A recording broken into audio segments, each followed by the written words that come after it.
नाज़रीन, अब से कुछ देर पहले हम लाहौर के कुछ सहाफ़ियों की इमरान खान साहब से मुलाकात थी। मुलाकात का अहवाल आप तक पहुंचा दूं। सबसे पहले तो इमरान खान साहब कमिटेड हैं कि assemblies as soon as possible dissolve कर दी जाएंगी केपी और पंजाब की। उनका एक खदशा है जो आज उन्होंने जिसका इजहार किया हमारे साथ। खदशा उनका ये है कि अगर असेंबलीज वो डिसॉल्व कर देते हैं और न्यूट्रल्स अगर मौजूदा सेटअप के पीछे कि अभी तक उनकी कॉन्टीन्यूटी है हाजी साहब के बाजवा साहब के विजन की, तो कहीं ये ना हो कि हम असेंबलीज डिसॉल्व कर दें और ये केयर टेकर सेटअप बहुत लंबा खींच कर ले जाएं। ये इमरान खान साहब का खदशा है and he is just trying to make sure कि न्यूट्रल्स आर एक्चुअली न्यूट्रल और इलेक्शन जो है वो 60 दिन 90 दिन के अंदर हो जाएं। सिर्फ उस चीज़ की एक श्योरिटी या उस चीज़ के ऊपर काम किया जा रहा है and assemblies will be dissolved. उसके बाद डिटेल में खान साहब से मुलाकात हुई, कुछ घंटे की मुलाकात थी। खान साहब ने उसमें कैटेगोरिकली कहा कि ये सवाल हर बंदे को, हर पाकिस्तानी को बार बार पूछा जाना चाहिए, उनको पूछना चाहिए उनको कि जो मईशत का मौजूदा हाल है और जिस तरह हम बार बार वार्न करते रहे बाजवा साहब को कि अगर आप डिस्टेबलाइज करते हैं गवर्नमेंट को, अगर आप इनको लेके आते हैं पीडीएम को और इनके इत्तेहादियों को लाकर नून लीग को बिठा देते हैं तो उसके बाद मईशत का बड़ा गर्क हो जाएगा। तो उस पर खान साहब का बड़ा एक लीथल सा कमेंट था कि जो वो करके गए हैं पाकिस्तान के साथ, ये तो पाकिस्तान का कोई दुश्मन भी नहीं कर सकता था, कि उनको पता भी था कि सिचुएशन कैसी है एंड ऑल दैट, पर इवन देन उसके बावजूद उन्होंने पूरा सेटअप सबोटाज किया और उसमें हेल्प आउट किया पीडीएम को। आगे चल के बहुत सारे सवाल थे कि आप क्यों सपोर्ट करते रहे, क्यों आपको लगता था कि जब आपके पास ऑप्शन थी कि आप सैक कर सकते रहे जनरल बाजवा को, तो क्या आपने कभी सैक करने का सोचा? तो उन्होंने कहा कि मैं हल्फन कह सकता हूं कि मैंने कभी भी जनरल बाजवा को सैक करने का नहीं सोचा। इवन के अदम एतमाद वाले दिन भी मैंने जनरल बाजवा को सैक करने का नहीं सोचा था, और सैक करने का सिर्फ इसलिए नहीं सोचा था कि मेरा इख्तियार था, मैं कर भी सकता था, लेकिन सिर्फ इसलिए सैक ना करने का सोचा था कि फौज में रिजेंटमेंट आएगी, फौज परेशान होगी, फौज डिप्रेस होगी। तो इस वजह से मैं नहीं चाहता था कि कोई नेगेटिव मैसेज मेरी तरफ से फौज को जाए, इसलिए मैंने जनरल बाजवा को जानते बूझते सब कुछ इल्म में होते हुए भी मैंने उनको सैक नहीं किया था। अगला सवाल हम लोगों में से किसी का था कि बुज़दार साहब के ऊपर परवेज़ लाई साहब ने कमेंट किया कि वो इनकॉम्पिटेंट और वो चला नहीं सकते थे, जनरल फयाज एंड जहांगीर तरीन ने बताया उनके बारे में। तो उसके ऊपर उन्होंने बड़ा पोलाइटली कहा कि यार देखो, काफ लीग हमारी इत्तेहादी है, इत्तेहादियों से कहीं पर कोई कमेंट इस किस्म का आ भी जाए कि जो आपको मंजूर ना हो या जो आप ना सुनना चाहते हो, तो फिर भी हमें चाहिए कि हम थोड़ा सा दरगुजर करें। तो यही उन्होंने वर्कर्स के लिए भी अपने मैसेज दिया तहरीक इंसाफ के कि अगर आपको लगता है कि काफ लीग की कोई स्टेटमेंट, काफ लीग के लीडरान की कोई स्टेटमेंट आपको नापसंद है या वो स्टेटमेंट नहीं दी जानी चाहिए उनकी जानिब से, तो उस पर आप लोग थोड़ा सा दरगुजर करें। इत्तेहादी हैं, पेशेंस के साथ इत्तेहाद चलते हैं, तो हमें इत्तेहादियों को साथ लेकर चलना है।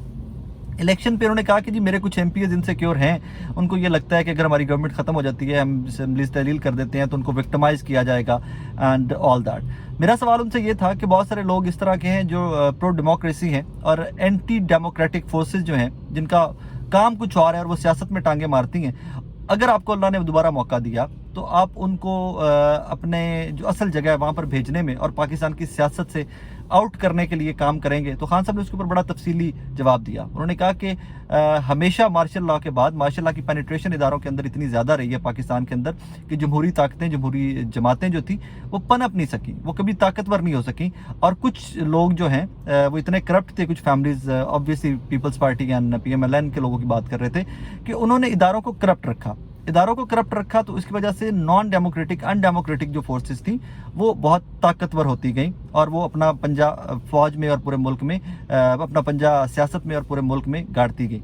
फिर मैंने रिपीटेडली उनसे पूछा कि अगर आपको गवर्नमेंट मिल जाती है तो आप उन फोर्सेस को जिनका काम सियासत नहीं है और वो सियासत में बहुत ज़्यादा इन्वॉल्व है, बाय नेम आर्मी, तो एस्टैब्लिशमेंट, तो क्या आप उनको उनके असल रोल की तरफ धकेलने की कोशिश करेंगे? तो खान साहब ने कहा of course we will do that.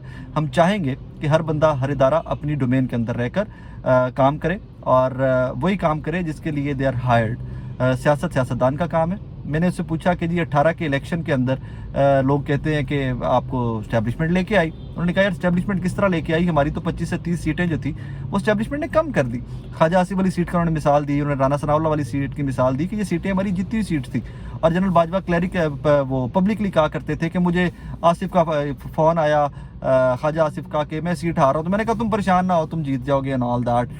तो कहते हैं कि जब इस तरह पब्लिकली वो एडमिट करते थे कि उनकी इंटरवेंशन है, उन्होंने हारे हुए लोगों को जितवाया है 2018 के इलेक्शन के अंदर, तो हमारी सीटें उन्होंने कम की थी 25 से 30 सीटें। तो अगर उन्होंने मेरी 25 से 30 सीटें कम की थी तो वो मुझे लाने में मददगार थे या मुझे पावर के साथ आने में रोकने की कोशिश कर रहे थे? ये बड़ा लॉजिकल सा सवाल खान साहब ने छोड़ा है کہ جو لوگ میری سیٹیں کم کر رہے تھے، خواجہ آصف کی مثال دیتے ہوئے، رانا ثناء اللہ کی سیٹ کی مثال دیتے ہوئے، کہ یہ لوگ ہارے ہوئے تھے اور جنرل باجوہ منہ سے مانتے تھے کہ مجھے آصف کا فون آیا تو میں نے کہا تم پریشان نہ ہو، تم جیت جاؤ گے.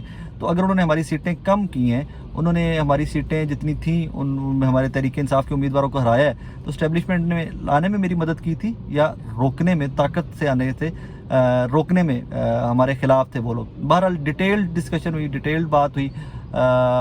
ہی is very clear election and that is it. موجودہ سیٹ اپ عاصم منیر صاحب پہ بات ہوئی اینڈ ہی سیڈ کہ جی ابھی تک وہ کہہ رہے ہیں کہ ہم اے پولیٹیکل ہیں، اور ہم بھی آبزرو کر رہے ہیں کہ وہ اے پولیٹیکل ہیں، اور اللہ کرے کہ نیوٹرلز رہیں، سیاست سے دور رہیں، اور یہی پاکستان کی بقا ہے، یہی پاکستان کا فیوچر ہے. بہرحال اچھی ملاقات رہی، بڑے کھلا کے سوال و جواب ہوئے. کچھ اس طرح کی چیزیں بھی تھیں کہ جو کچھ نئے نام بھی دیے گئے، اسلامی بھائی، حاجی صاحب، حلق، کچھ اسپیسیفک لوگوں کو نئے نام بھی دیے گئے. تو باقی دیکھیے انشاءاللہ کیا انفولڈ ہوتا ہے، بٹ ہی از پازیٹیو کہ چیزیں ٹھیک جگہ پہ جائیں گی. اور کہتے ہیں کہ میں نے جنرل باجوہ کو کہا تھا کہ میرے سے جب پوچھا گیا کہ اگر عدم اعتماد ہو جاتا ہے تو پھر کیا کریں گے آپ، تو کہتے ہیں میں نے تب کہا تھا کہ میں پبلک سے آیا تھا، میں پبلک میں ہی جاؤں گا، میں عوام کے پاس ہی واپس جاؤں گا اور عوام سے رجوع کروں گا. وہی وجہ ہے کہ میں کبھی سوچ بھی نہیں سکتا تھا کہ عوام کا رسپانس اتنا ایمنس ہوگا. جب میں پبلک میں آیا تو جس طرح کا سپورٹ سسٹم اور جس طرح کی پبلک میرے لیے نکلی ہے، خان صاحب کہتے ہیں کہ میں 40 سال سے لائم لائٹ میں رہا ہوں، 40 سال سے کیمرے کے سامنے رہا ہوں، لیکن اتنی سپورٹ اور اس طرح کے لوگوں کی سپورٹ میں ایکسپیکٹ بھی نہیں کر رہا تھا جو ملی. بہرحال بہت ڈیٹیلڈ میٹنگ تھی، لیکن میں بھی نکلا ہوں تو زمان پاک کے باہر سے آپ سے مخاطب ہوں. میں نے کہا جلدی سے آپ کو اپڈیٹ کر دیں آج کی میٹنگ میں کیا گفتگو ہوئی.